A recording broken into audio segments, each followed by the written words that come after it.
My name is Thahitun Mariam, and you are watching Bronx Vignettes.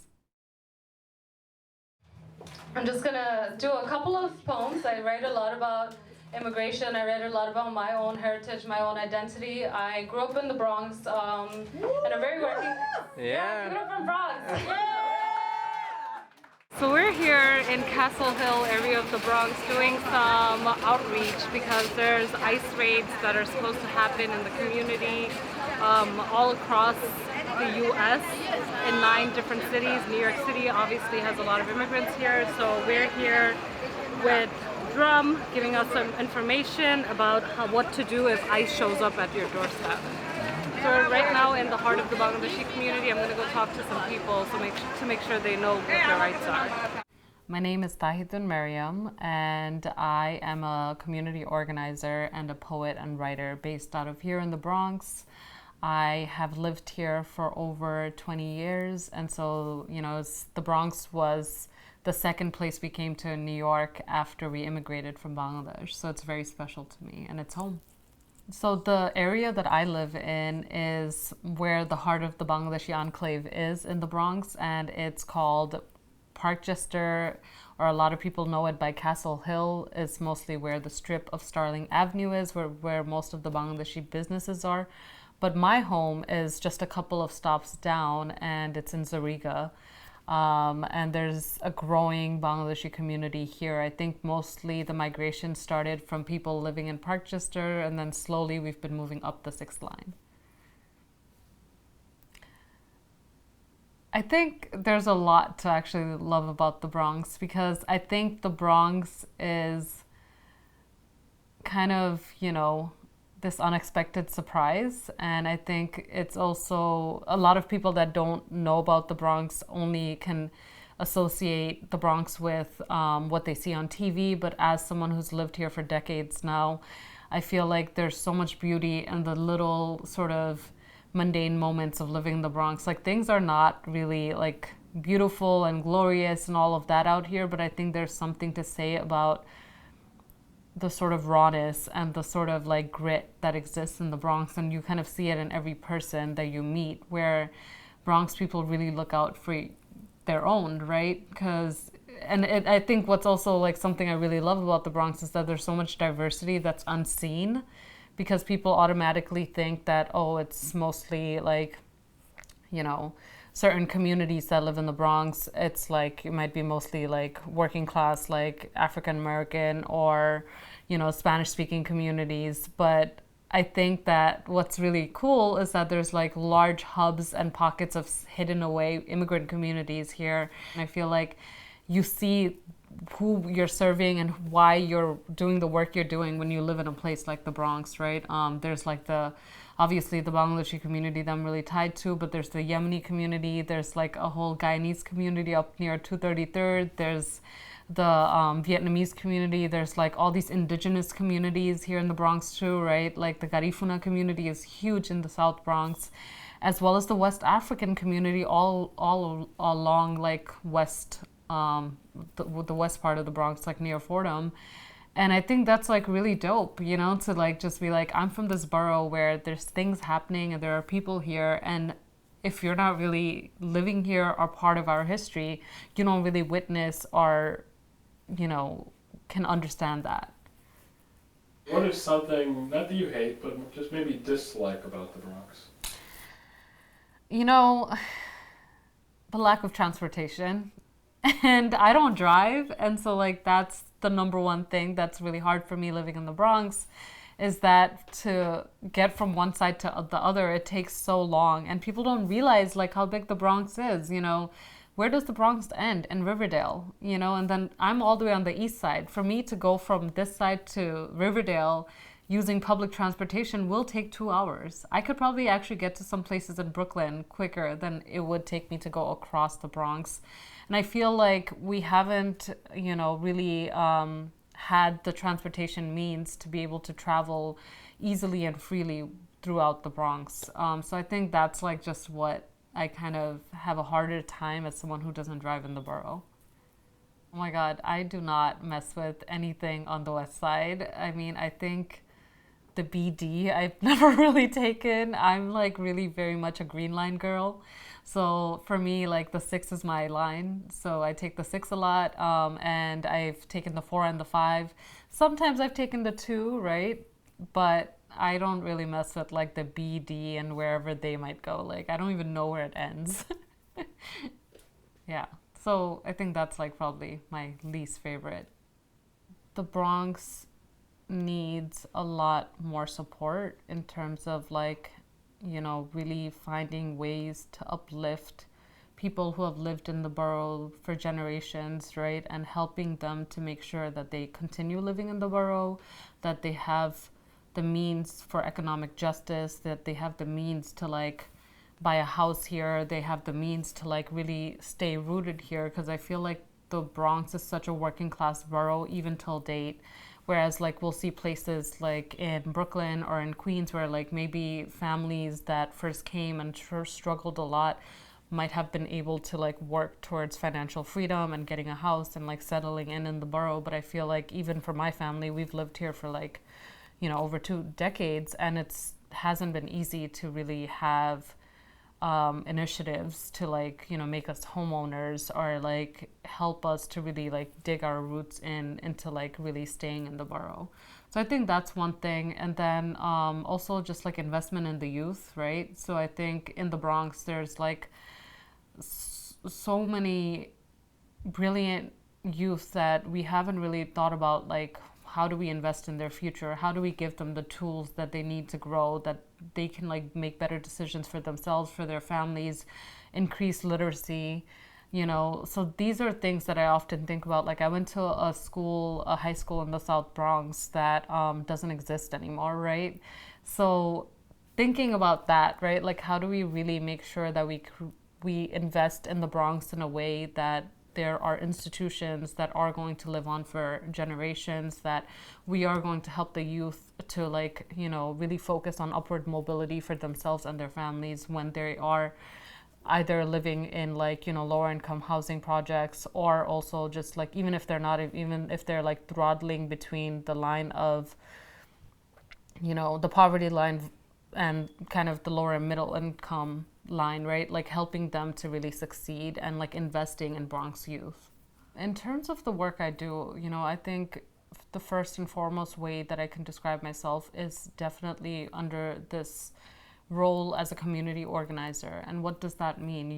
Because there's so many variations of what community organizing can look like, right? You can be someone who's throwing events. You can be someone who's like kind of doing more digital organizing or organizing around just one certain issue, right? So for me, my focus has been on really doing a lot of organizing work for immigrant communities here in the borough. But that doesn't mean that like we don't like that my focus isn't also working with people who aren't immigrants, right? Like, we have such a large population of communities that are Black and brown and don't fall into the immigrant definition. But still, I think what ties us is the sort of fight for economic justice, as well as the fight for like just all these issues that are tied to racial justice as well, right? And so a lot of my work, what it involves in the borough is connecting immigrant communities to city resources, right? There's so many city resources that are free, that are available, but often what ends up happening is that people just don't have the awareness or the knowledge. And so a lot of my work is finding out, where are the immigrant communities, what are assessing with people in the community, what are the needs, like what do you need here? And then working to create programming around those needs, right? So it could be like, let's say one of the things I'm working on right now is like a Bangladeshi town hall in the Bronx, right?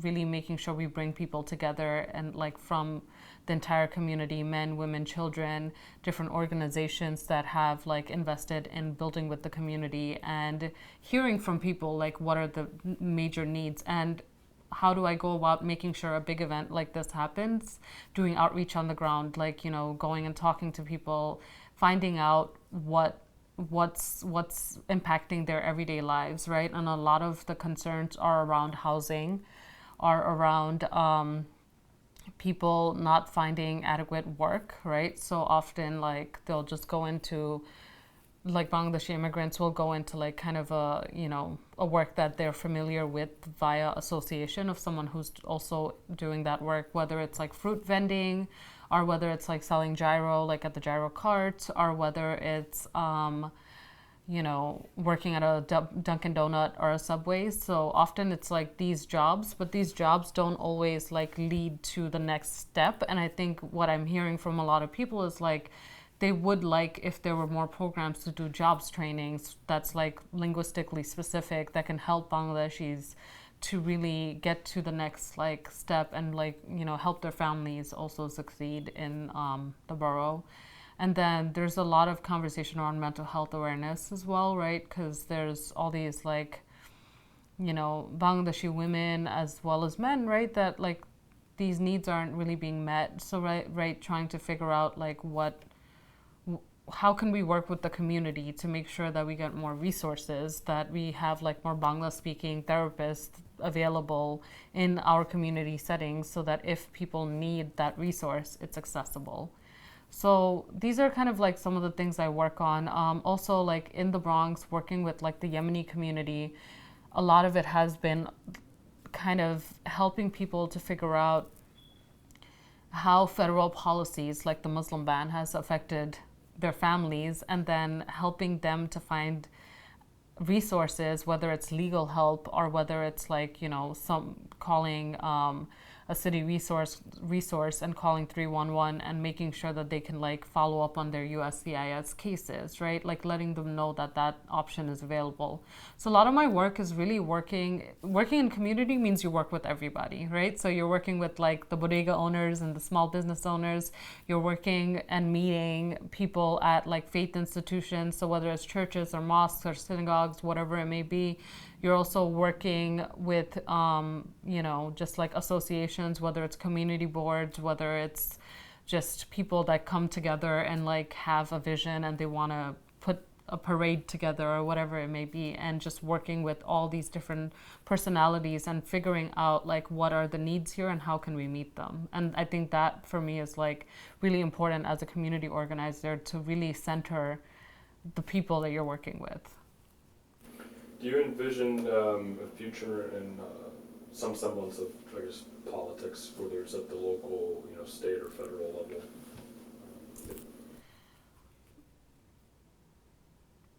I think a lot of people want to run for office, right? I think people want to run for office in order to better their community, in order to, you know, serve people that they've like always grown up with, are passionate about, and want to like help better people's lives. And I do think political office is powerful. I don't know if I will, because I think for me it's a lot about really assessing like, should it be me, right? Or can it be someone else who's like better fit for this, who is passionate about like, you know, all the unsexy parts of like being a politician, right? Because I think often we'll see like kind of glitz and the glamour and the sort of sound bites of what being a political figure is like. But I think an everyday reality is that you're dealing with people's lives and their complaints and their like, you know, as well as their praises and etc., and like just helping communities to become better. And so I think maybe someday, but I don't think that someday is anytime soon. Because for me, it's like actually more important to uplift those who are ready, right? Those who are ready to better our communities, who are like, this is what I want to do, and this is what I envision, and this is how I'm going to do it. And I think like, honestly, political office is important on all levels, but I think the most local level, like city council, is like most crucial because that's the direct impact, right? Whereas if you are a politician, like, you know, in the state assembly or, you know, in Congress, or even a senator from one of the state senators, right? I think those are really powerful positions. But then I think you have like, on a federal position like Congress, I think you have like, you're thinking about the country as well as you're thinking about your community. And in a state level, that's also very true, right? You spend your time in Albany, you spend your time in the community, but I think your time is like divided in that way. But city council, you're like living, breathing, working in your community. And I think city council is really powerful. But I do also, as someone who's like so interested, like I studied international relations. And so for me, it's really important for people of color to also be in Washington, D.C. and like be really impacting some of the policies that are happening on a federal level that's going to impact all our lives. And if we're not at the table really working on those issues, then those decisions are going to be made with or without us, right? And even thinking about like back home, right? Because I'm like, at the end of the day, I'm a transnational being. My heart is here in the Bronx with my community here in the Bronx, but my family is still in Bangladesh, right? So like I'm constantly kind of like, you know, balancing the best of both worlds. And I think also, and having traveled a lot, like while studying IR, it's really important for me that we have like a better understanding of like, you know, our role in the world and how we can like help really drive change from the strong point of being America in a way that's like progressive, and it's going to like create really positive impacts and ripples on the world, right? So I think that's where the value of like running for something like Congress would be versus like city council. But right now I'm actually really excited about other people who are running for office, like women of color who are running for office, and like being involved in their campaigns and like really doing the most I can do. From whether, even if it's like they're running in Brooklyn, I could still do so much digitally to help push for them, to make sure we get enough funds for them, to make sure that they have like the reality of running for office is actually a very huge possibility, because we are helping you to make sure that you can run and you can succeed. So right now that's where I'm at. Like my headspace is kind of like, I want to help people win. And then maybe someday, if I'm like the person who should, because there aren't others who are stepping up, or who aren't, or maybe we've had other people who've like said that XYZ, we're gonna make these changes, and then really haven't done that when they've gotten the role, then I think it's my time, it'll be like my time to step up. Right now, I am working on supporting one of my, you know, very good friends. We've been friends for a number of years, and her name is Shahana Hanif. She is running in Brooklyn's District 39 for City Council. She will be, if elected, actually, when she is elected, she will be the first Bangladeshi Muslim City Council member ever, right? So we've never had a South Asian City Council member. So this is like very historical, right? So being part of her campaign, helping, you know, to really push for getting money for her campaign, making sure that people know who she is, right, in and outside of her district, has been really exciting, because it's like once this happens, we are going to have a South Asian City Council member in New York City Council, right? And that's really exciting for me. You know, and there's a couple of other people that I won't name yet because I haven't been directly involved in their campaign yet, but that they have expressed to me in the Bronx, like women of color who are going to run for office in the Northwest Bronx, South Bronx. So I'm really excited about that. I love AOC.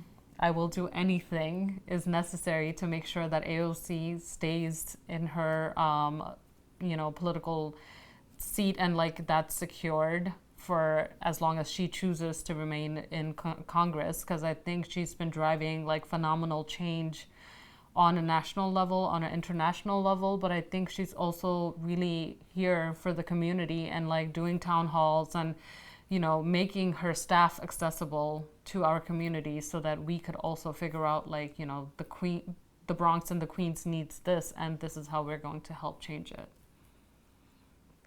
Can you tell me more about your artistic side? Of course, of course. You know, I think there's such a big blessing in being Bengali, because the heart of the arts in India, like pre-partition and all of that, was in Bengal, right? It was in Greater Kolkata, that whole region. And I think being Bengali means that you're always born with you're born with a creative bone in your body, just inherently there. So it took me a while. I think the sort of realization of like my passion for the arts, my like sort of different skills that I have even with as an artist, right, as a writer, kind of flourished when I went back home, and I lived in Bangladesh for 2 years. And during that time frame, I had this like artistic awakening, right, where I was learning about these writers, and I was learning about these filmmakers from like the 40s and 50s, like Satyajit Ray, and he was making real like feminist films back in the day, right? And when I watched those films, I was like, wow, like the themes and the sort of motives coming out of the films, it's something that I really deeply really identify with. And it got me really excited, because then I was like, wow, like, you know, these are things that I really want to learn more about, be immersed in. And luckily, while living in Bangladesh, like, I think I've always written, but I've never like openly shared writing, because I think for me it felt, being an immigrant kid, you don't just be like, oh, well, yeah, I'm a writer, or, you know, I'm an artist, and this is how like I live my life. So I think for me, it was just really important to have that awakening, that realization, and just know that like there's space for me here, right? Like space even in the context of American arts and like the sort of creative community here, that like even if I have not seen myself represented, like I can create a space for myself here. And I think I felt so invigorated when I came back, because all the writing that I had been doing while I was abroad, as well as writing that I did once I came back to the US, because I came back in 2016 after staying in Bangladesh for 2 years. And I think that's like, at that time, I think I've always been kind of political and like, you know, studying politics and all of that. But the work that I was doing, because I came back and Trump was like about to become president. And it was at that moment that I'm like, there's an urgency to do it all, right? An urgency to like make sure I organize people, to make sure that like people are aware, but also an urgency to write, urgency to release, urgency to like express. And I think writing really helped me do that, because the sort of really traumatic stories, as well as just like things that I was hearing from people that I was talking to on a everyday basis that were impacted, like the Muslim ban happened, and so many of like my Muslim friends who like had family members who could no longer come, you know, and that kind of all like informed a lot of the writing I began to do. Like I feel like I do a lot of social justice / political poetry, because it comes from like my lived experience of hearing these different stories and being able to like access the sort of pain in my friends and my community, as well as also just personally going through it, right? Like I think there were a couple of incidents that happened that summer. Like there was this one woman, this Bangladeshi woman, who was walking with her husband in Jamaica, Queens, and she was attacked, you know, and it was like around 7 or 8 at night. And that kind of led me to write about this whole notion of how America is the land of the free, but how free are we when we can't really always express ourselves fully, when we can't wear the things we want to wear, when we have like, you know, hate simmering that needs to be addressed, but often we're so caught up in this sort of dichotomy of like, no, we are great and we are amazing, and we're not really, but that means that we're blind to like what the issues really are, right? So that's when I started really writing a lot. I also think I'm really like very passionate about migration, global migration, and following the sort of, I was studying abroad in Jordan right after the Arab Spring happened in 2011, and kind of seeing the Syrian refugee crisis like while living in Jordan, seeing like how people were being displaced all across Africa, right? Like all across Eastern Africa. And then also thinking about like the Rohingya crisis that happened in Myanmar, and how people, you know, came into Bangladesh and like refugees needed a home and settled in.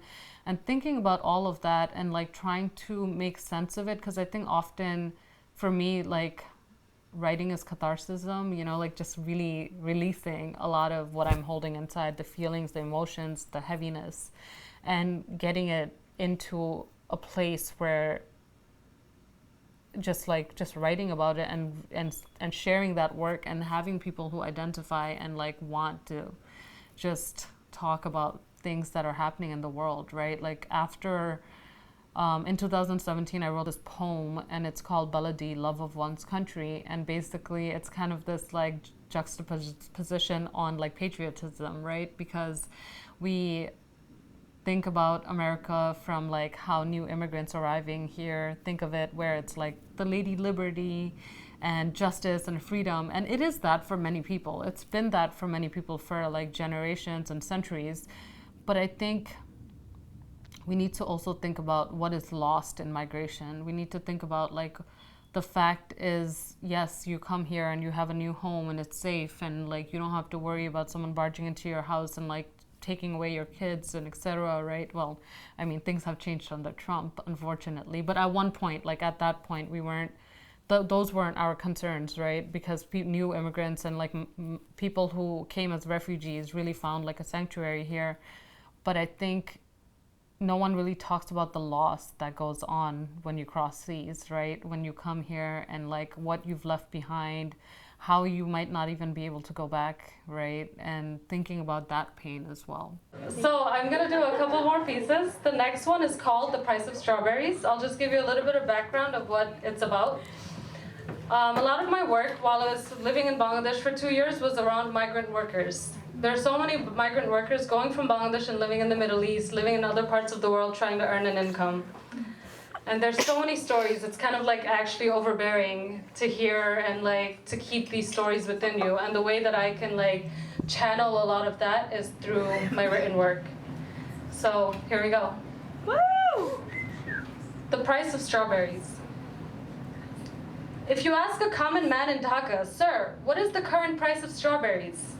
I doubt he would be able to give you an estimate or an answer. His response might have once been, "But what are these strawberries that you speak of?"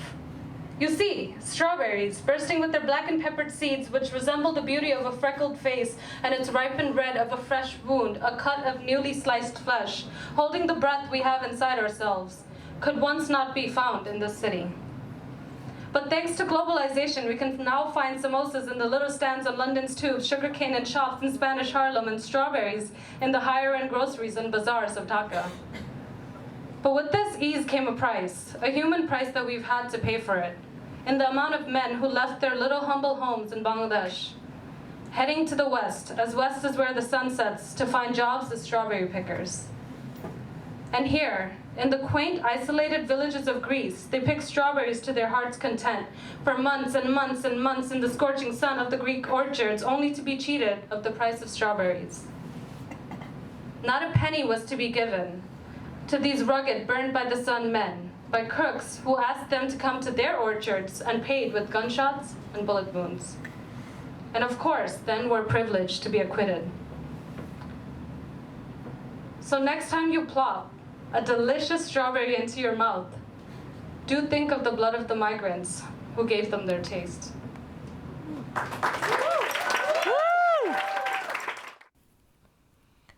Yeah, I mean, writing is very important to me, so it's just something I'm really glad I'm able to do, I'm able to build on. I have a lot of hopes and dreams for myself in the context of like my creative work. Like I want to publish books, like I want to get my voice and my stories out there, as well as also help like other people see, inshallah, if I'm like successful, to like make like younger men and women of color from different communities see that we have a space here in the greater literary world, right? That it's not just the stories of like what, you know, was sold to us, like what was provided to us, and it doesn't need to be through a white lens, right? And I think that's really important for me to like write my truth, to like express and make sure that we're creating the realities and the world that we want to live in.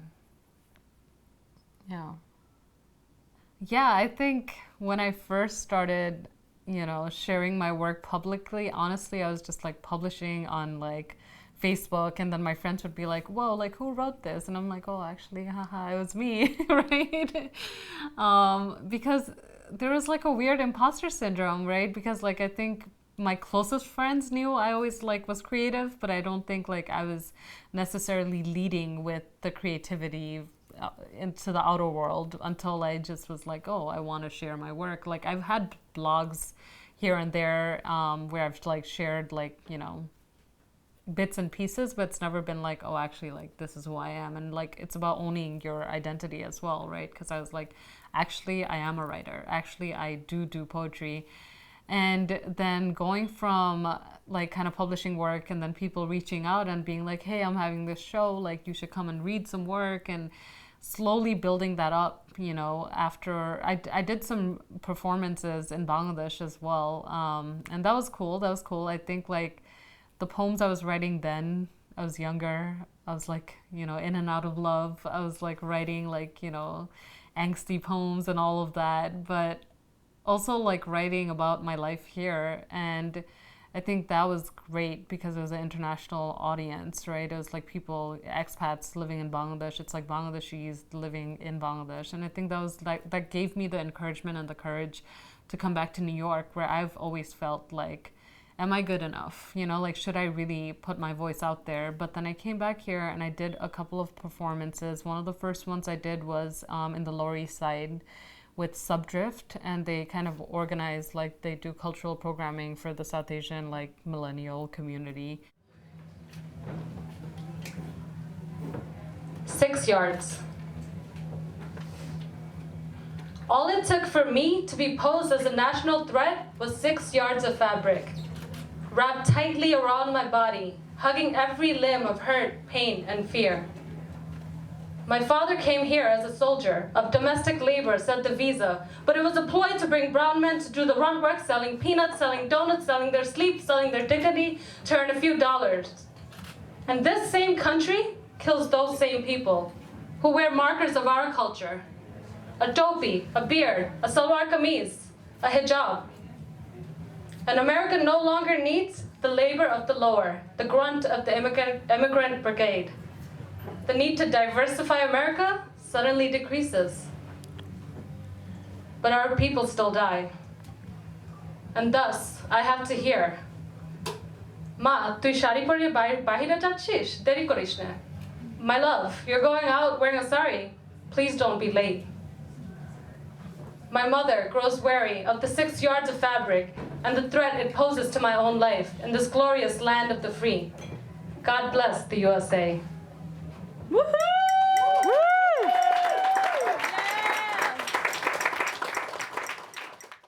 And that was at Parkside Lounge, and all my friends came out, everyone supported, and I was like super nervous, but it went really well, and I felt good creating a space where I can share my voice and my truth and kind of like all these different facets of it.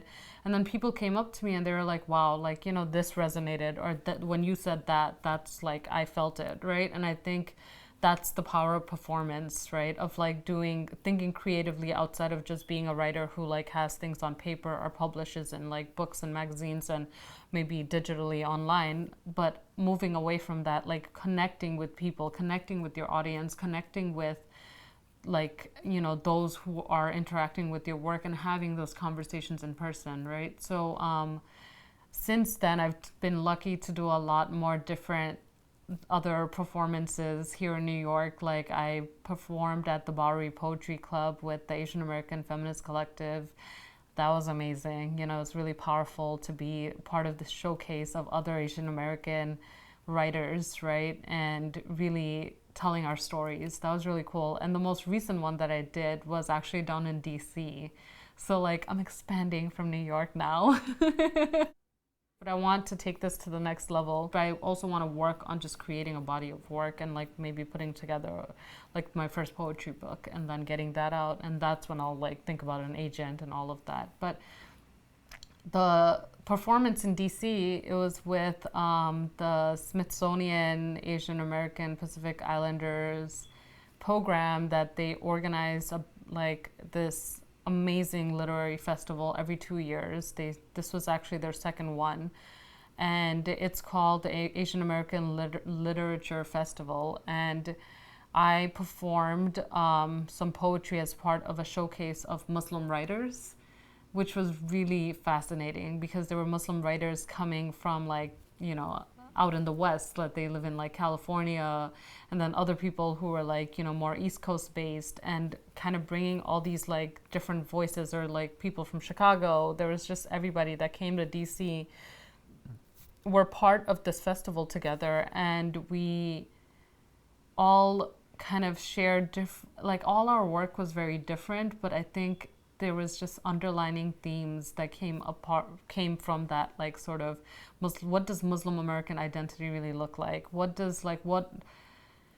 are the stories and what are the things that we care about? You know, there was a lot of personal narratives. There was like political poetry, as well as like people reading, you know, from their different books. So I really enjoyed it. And I think like being Bangladeshi-American and being part of that space was very special, because, you know, often in our definitions of identity, right, whether it's Asian American, whether it's Muslim American, whether it is, you know, even South Asian, I think certain parts of our identities get invisibilized if we don't really put our foot down and like have a stake in it, right? And so I think even in the South Asian definition, I think like I've seen a lot of really phenomenal, like, you know, Pakistani, Indian writers, but the ones that I'm really interested in building with and working with are the folks like that are more on the outskirts, Nepali writers, Bangladeshi writers, Sri Lankan writers,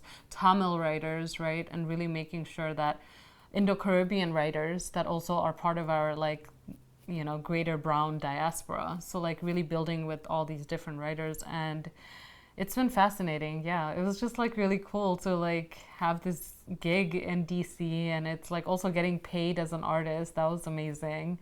And I think I'm like a huge advocate for that, because I think we should really make sure that we're paying our artists, paying the people who create the culture we live in. Yeah. Also, in terms of like, I guess the question is the migration story, right? Like how and why and all of that did it happen? My dad really never wanted to come to the States. Like he was, you know, doing well in Bangladesh. He studied political science. He was a politician back home. He was really succeeding in his career. He was going to become a member of parliament had we stayed. But then one of his friends had like put his name, as well as, you know, this uncle, Prashant uncle, also put his name as well as my dad's name into this lottery that he didn't even tell my dad about. So this was the diversity visa lottery that the US had back in like the, I think it's late 80s, 90s, and we got it in 1996. And so when my dad won the lottery to come to the States, he was not happy. He did not want to leave, you know, but I think his family, as well as like, you know, his friends and everybody was encouraging him, because he had these two young children, like myself and my brother, who's a year younger than me. And they were like, this is just going to be such a great opportunity for you. You should take your kids to the States, because it's really going to like change your life, right? It's going to help them get a better education. It's going to help them to like succeed. Think about the children.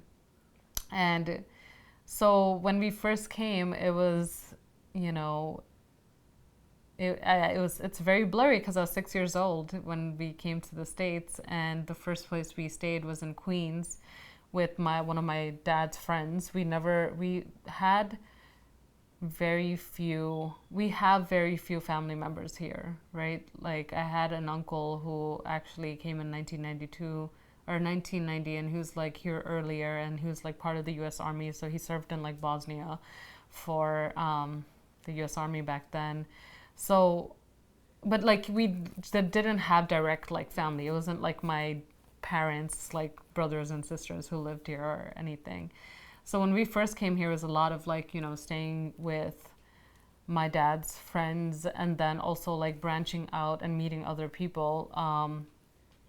So we first came to Queens, stayed in Queens probably for like a month, and then we moved to Parkchester, which is a couple stops away here in the Bronx on the 6th line.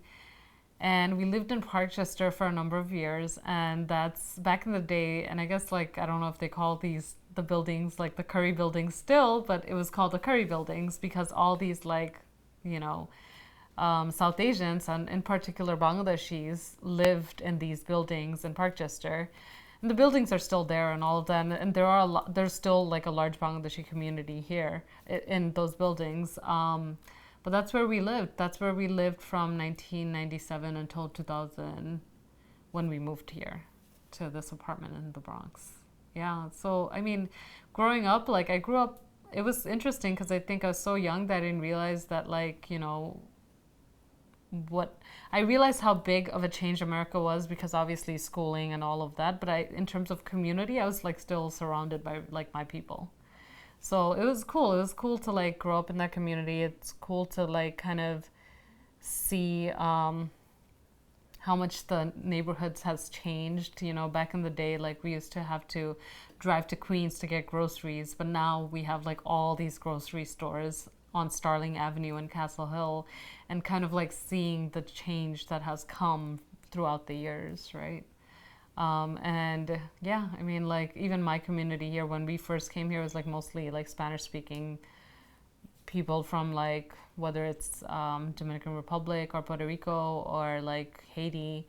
And now it's changed and it's like really a mix of like more Bangladeshis that live in around my neighborhood here. Yeah. I think the Bronx, like honestly, whenever someone comes to visit me, I'll like take them to eat Bangladeshi food because I think I remember when like the first Bangladeshi restaurant opened in like 2008, 2009, it's called Nirob.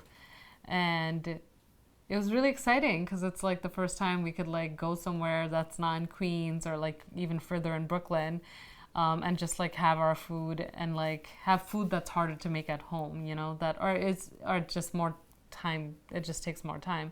So like having biryani in like, you know, this Bangladeshi restaurant, right now I still love Nirob because Nirob is like the OG of Bangladeshi cuisine out here in the Bronx. It like was in a New York Times article.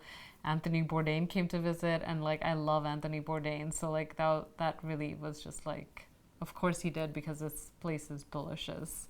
And the owner of Nirob is just like him and his wife are just like fantastic people, just so giving to the community. And I think that really drives my love for them and really, you know, makes me even more grateful to support their business and make sure that it thrives here in the Bronx.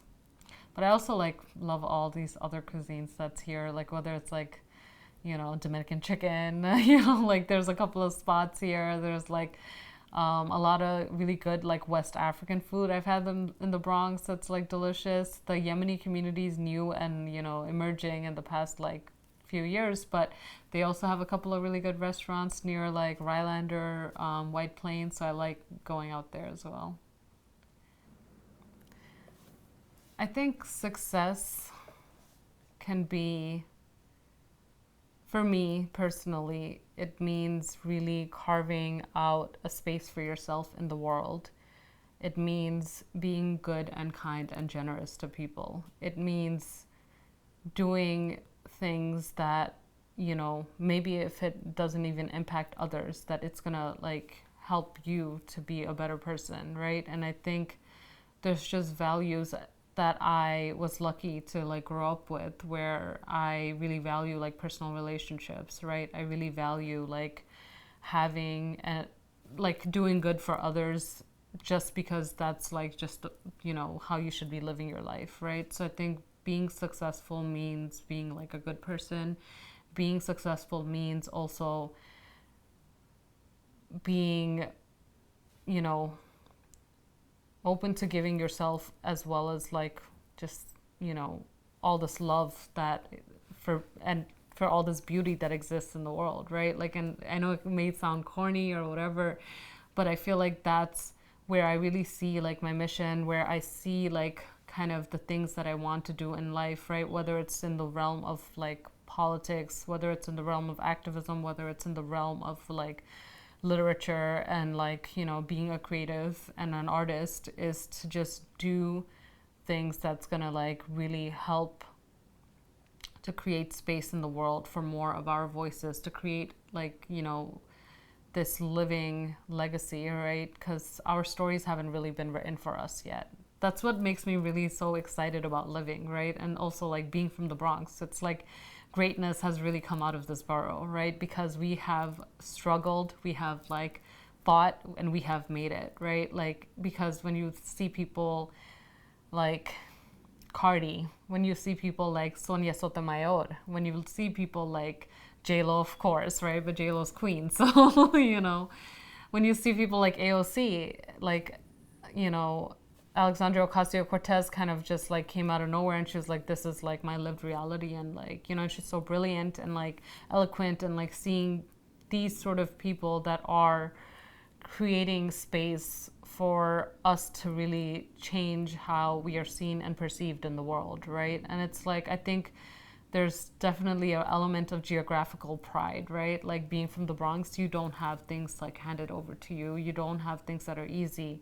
Like most of us, like, you know, have these like working class realities, but still are like out here surviving, succeeding, also just fighting and just making sure that we are creating space for ourselves. So I think like for me, success is like creating space and holding yourself accountable for who and how and what you want to do in the world. Because I think like right now, and this is something I think about often, right, is that like none of our histories have been written for us. We're literally living history right now, and we're writing our histories right now. And so like why, like I'm excited about that. I'm excited about like women of color from the Bronx, as well as from like all across like the country, as well as all across the world, like running for office, like taking up space. And that's very important to me as a feminist, right? As like an organizer who really centers women in her work, right? So like these are things that I'm really excited about. And success for me would be like just existing in a world where we've like made room not only for ourselves but also for others. So I mean, that's kind of where my thinking has been around the sort of conversation around success, right? And I think people think of success and automatically, what do you think of? You think of like something monetary, you think of like, you know, funds, or you think about like being rich, or you think about being wealthy. But I think all that is bullshit if you aren't a good person, if you aren't like really impacting the lives of others, or if you're not doing good and being good to yourself. And I think that's like something that's something that drives me in like my work, whether it's like in the realms of like all these different things that I'm involved in, right? And like if someone comes to me, and I think also the other thing is like success is like realizing that there's just a lot of room for all of us, but also there's a lot of room to be humble and to be like grateful, because at the end of the day, like no matter if I succeed and I become like this writer and I become like this, or maybe like go into politics and become a politician someday, I still want to be rooted, and I still want to be remembering like how that no task or no sort of thing is greater than like being a good person, right? Like if someone calls me from my community and it's like, hey, like I need you to come and help me with XYZ, even though you're super busy, like I will go and do it, because like I need to just help people, because that's like when sometimes you just don't know, because I think living in capitalism, you're just so transactional, right? That you don't think about like, you know, what is, sometimes you're like, should I really do this? Like what's in it for me? But no, like that's not how we should be living our life. That's not how we're going to be happy. That's not how we're going to be like, you know, succeeding in living under like this sort of strict structure of capitalism, is by like making sure that our values are rooted in people, are rooted in community, are rooted in like really making sure that we're giving as much love as possible to everyone around us and ourselves. How does it feel to be bilingual? Oh, to be bilingual? I think it's a blessing. I think it's a blessing to be bilingual, but also like I've studied languages for a really long time. And I think the way I truly feel is that it's just, the reason I say it's a blessing is because like it's exposure into so many worlds that you never would really understand unless you had the language to be able to do so. And there's different types of language, right? There's like verbal versus non-verbal, like sort of communication and language that you could also like, even if you're not understanding like what people are saying to you, you can like feel their energies and you can kind of feel like, you know, what is being transmitted to you.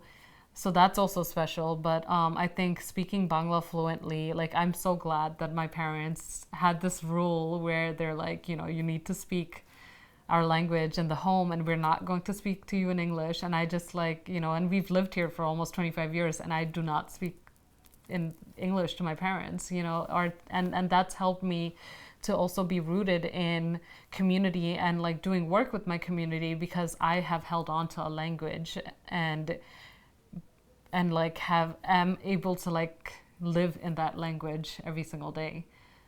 And English is cool. Like English is like really amazing because like I think in English, but you know, I think a lot of like my emotions are actually like rooted in Bangla because Bangla is a very emotional language.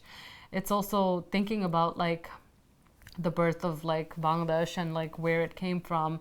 Like we were born out of a need for language. Like the reason we got our liberation was because we spoke a different tongue than like West Pakistan, right? Like East Pakistan, what was the distinction, right? It was not religion because most majority was Muslim, but it was in this desire to have words that we can use to express ourselves, right? And as I mentioned earlier, like Bengal was the heart of like the movement for culture, and so like we were defining culture through our language from a very early start, right? So I think being tied to that like history and being tied to that sort of legacy and being tied to that movement is so special for me, right? And I've like always loved languages because I think like when I travel, I love traveling, and so like whenever I travel, I want to be able to talk to people in the language that they speak in their country instead of expecting as though like English is the go-to and the necessary tool for me to understand, you know? Like, so I started like learning languages from like the 5th or 6th grade with Spanish, and then like went on to like learn French in high school as along with Spanish, and then continued with French in like college, and then afterwards, my sophomore year of college, I started learning Arabic. And I think like Arabic was just so, it's Arabic and Chinese are some of the hardest languages on earth, right? So after I started learning Arabic, I was like, whoa, like, wow, like this, but it made such a difference in my experience living in the Middle East, right? Because like then I was like able to talk to people and like connect with people. And like, I think when you speak to someone in their own language, it's just a different sort of like bond that you have with them that ties you. And you're just able to understand more about the culture and the people and all of that. So I think like it's a blessing to be like fully bilingual in Bangla and English, but it's also a blessing to like have like Spanish, French, Arabic under my belt, and like, and also Hindi, Urdu, and like have these sort of different contexts of understanding the world around me. Yeah. The misconception lies in sort of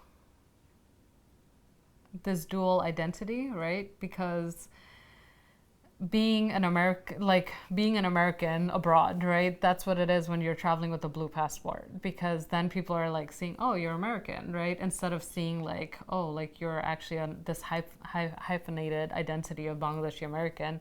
And so often, like, you know, you'll meet people when you're abroad, and if they ask right away, or if they see your passport, they're like, oh, you're American, like you must be rich, you must like, you know, live this like grand life and all of that. And it's like hard to explain to people that actually like I'm an immigrant in America, and the immigrant story is very different from like the sort of suburban, you know, upper middle class / wealthy reality that most people think of when they think of America, right? So I've always had to like break it down and be like, actually, like, you know, I'm Bangladeshi of origin. Like I was born in Bangladesh, and then we immigrated to America when I was like 6 years old.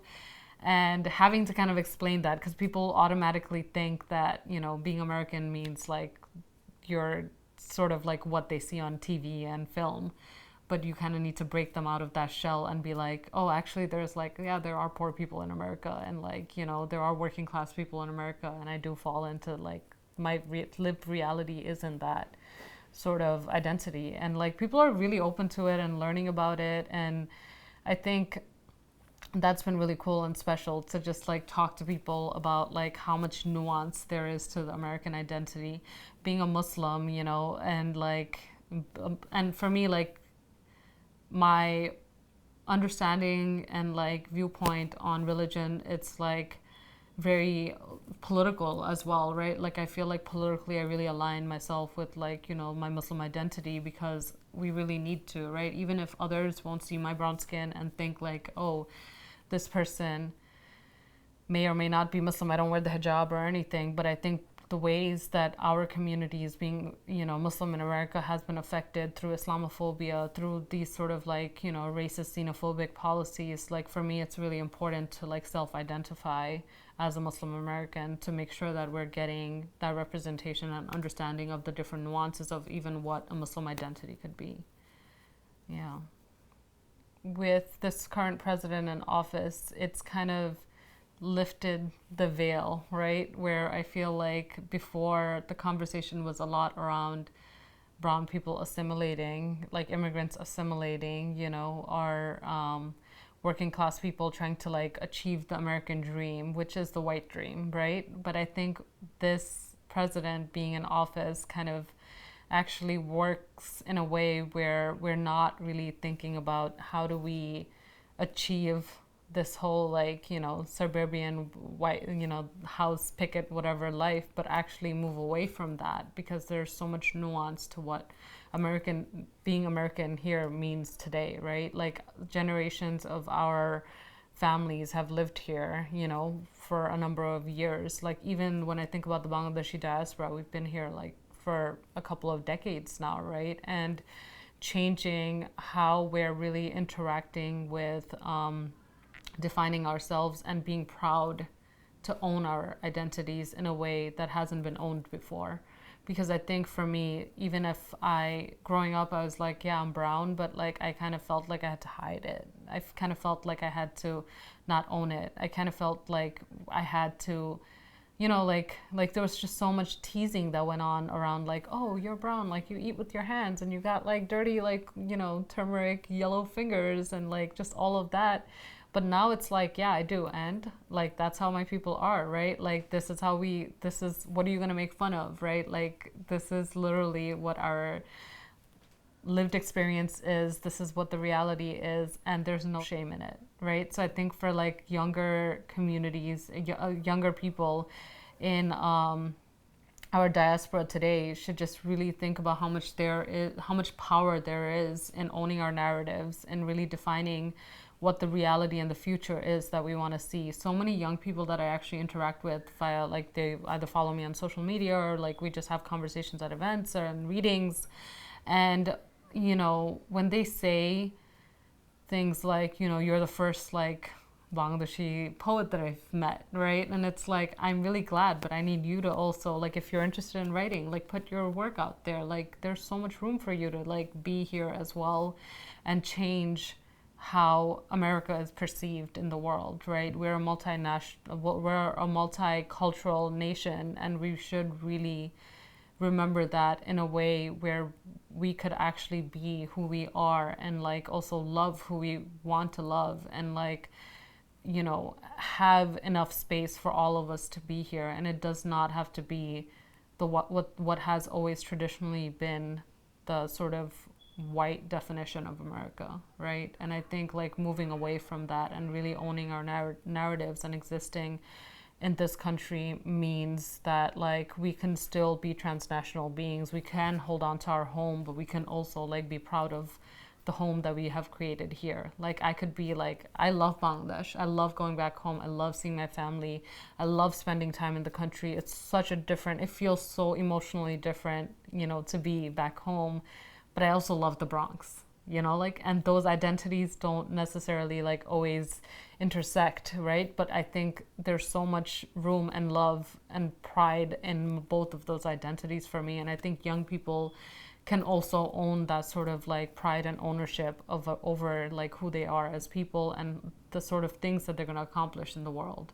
I think that's one thing that I don't think a lot of young people realize, and like I certainly didn't when I was younger, is that you have so much power. You have so much power to change things, you know, like you have so much power to like really do good in the world, to create beauty in the world, to like, you know, you want to write a book, write it, like get it out there. You want to run for office, like we're waiting for you, you know, like just really making sure that the realms of like possibilities are really clear to the younger generations in our diaspora, that like, you know, you can do whatever you want to. And I know people say this to you in every graduation speech and all of that, but it really matters, because like exist in America means that we actually have the capabilities to do so. It's not like, you know, it's not like you're going to be thrown into jail for speaking your voice. That might happen in other parts of the world, right? That like has happened in countries that we're from, you know, but here you could actually do the things you want to do and be the person you want to be.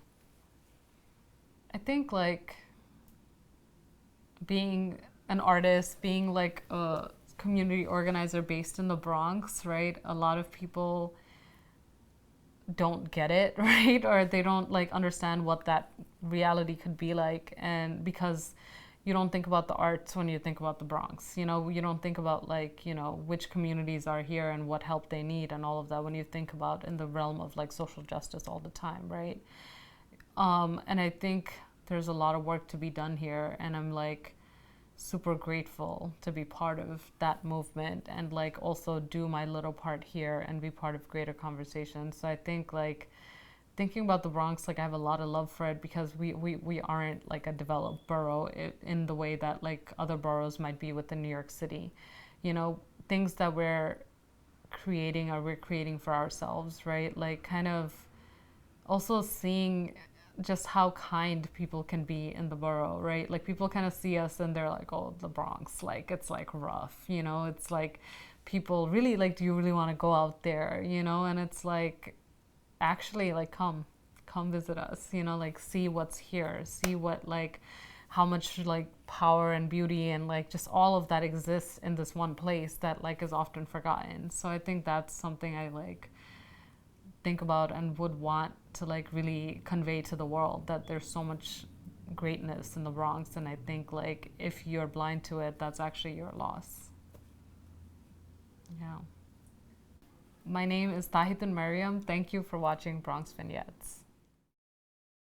I think in the world that we exist in, it's really important to also be finding literature and the arts that really represents and looks like us. And for me, in the past few years, I've really been searching for what that is. And so now I've been reading a lot of, you know, writing and books by feminist writers and literature that really speaks to me. Recently, I picked up a couple of books when I went on my recent trip to Bangladesh. I've been reading a lot about Lalon and like the sort of philosophy that he lived his life with.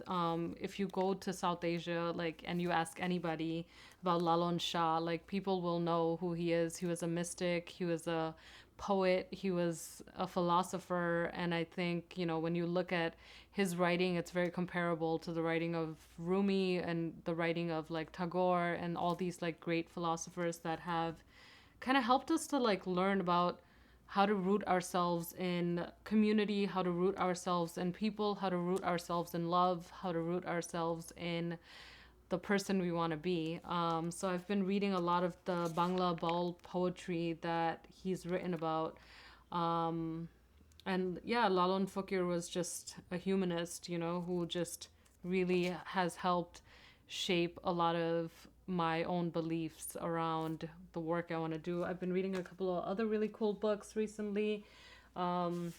This is a really good book that I love, Night Sky with Exit Wounds. It's a poetry book by Ocean Vuong, who was a Vietnamese-American writer. And I think like with Ocean, what really speaks to me is the fact that writing in the diaspora, there's so many aspects and so many things that we could write about, whether it's like growing up here or like our ties to homelands and where we come from. And I think he really speaks from an emotional standpoint of being someone who grew up in Connecticut, but then also like has all these memories that he lives with, being tied to Vietnam, right?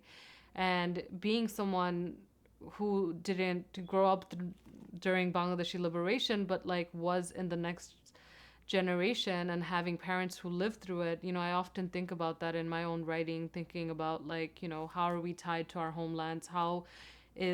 What is the transnational identity, right? Like, what is diaspora writing? So I think it's like really cool to read him. I love Hala Alian, who's like this Palestinian-American writer from Brooklyn. And I've been reading like her book, Salt Houses, and it kind of also talks about displacement. It talks about like family.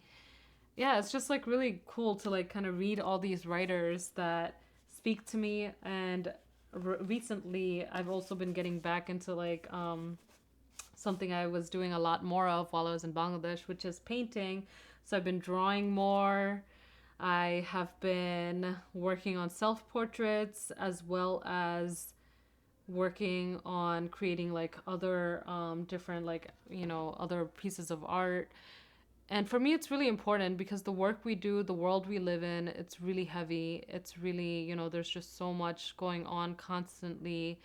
And my role as a community organizer, as an activist, as a writer, as a poet, I feel are so heavy on the head and the heart, but like really finding practices where you're rooted in the world, where you're using your hands, where you're using a paintbrush to write, to paint some, pieces, when you're using a pen to like write a new poem, when you're using really connecting with the physicality of like living. I think it's really important, and I think it's really good to practice what that sort of devotion to oneself really looks like. And I think, something I think about a lot is like the heaviness that we have within us can be mitigated by the sort of practices and beautiful like ways that we find to express ourselves. So I'm really grateful to be able to